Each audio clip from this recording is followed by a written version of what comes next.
Welcome back to Discover the World with Kids. Today, we're not going to a country or a famous landmark. We're going somewhere much farther away. Can you guess where? That's right. We're going to explore the moon. Have you ever looked up at the night sky and seen the moon shining? Sometimes it's big and round like a pancake.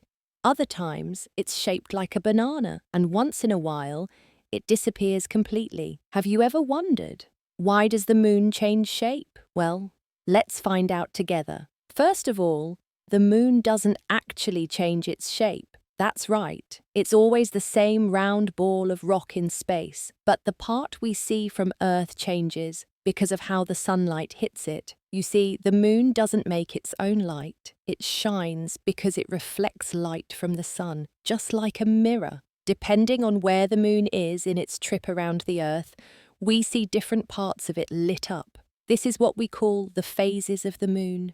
Let's imagine the moon is going around the Earth like a big racetrack. This trip takes about 29 days. That's almost 1 month.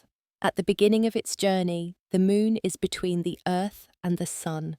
The sun is shining on the back of the moon, so from where we stand, we can't see any of the lit up side.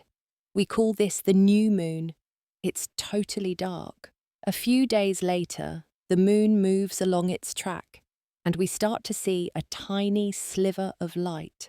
It looks like a thin banana or a smile in the sky. This is called the waxing crescent moon. Waxing means it's growing, and crescent means a curved shape. Pretty cool, right? Next, we get to the first quarter moon. Now we can see half of the moon lit up. From Earth, it looks like the right half of a circle. The moon is still growing, and we call this the waxing phase. A few days later, the moon becomes even bigger. We see more and more light until finally, it's big and round and fully bright. This is the full moon. The full moon is the best time to go moon watching. It lights up the night sky, and sometimes it even looks orange or golden.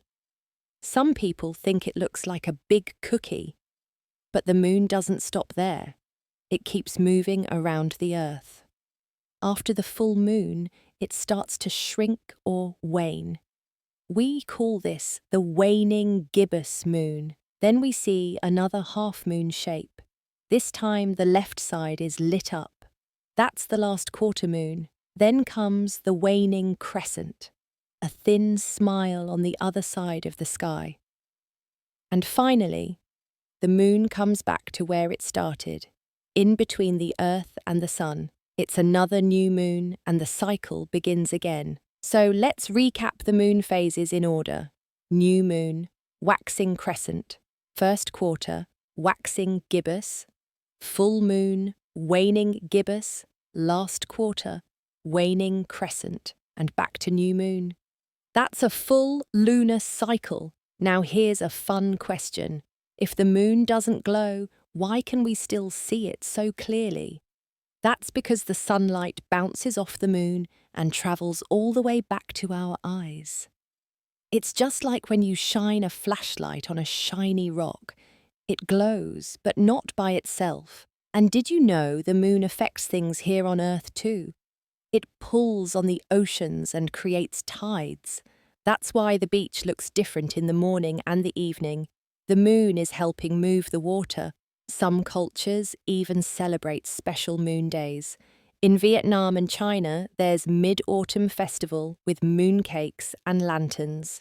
In Islamic cultures, the new moon marks the start of a new month. And around the world, people still make wishes on the full moon. So the next time you look up at the moon and it looks like it's changing shape, just remember, it's not really changing shape at all. It's just the sunlight dancing across its rocky surface, and we're lucky enough to see that beautiful dance from Earth. Thanks for joining us on this out-of-this-world adventure. Don't forget to subscribe, give a big thumbs up, and tell your friends what you learned today. And the next time you look at the moon, give it a smile.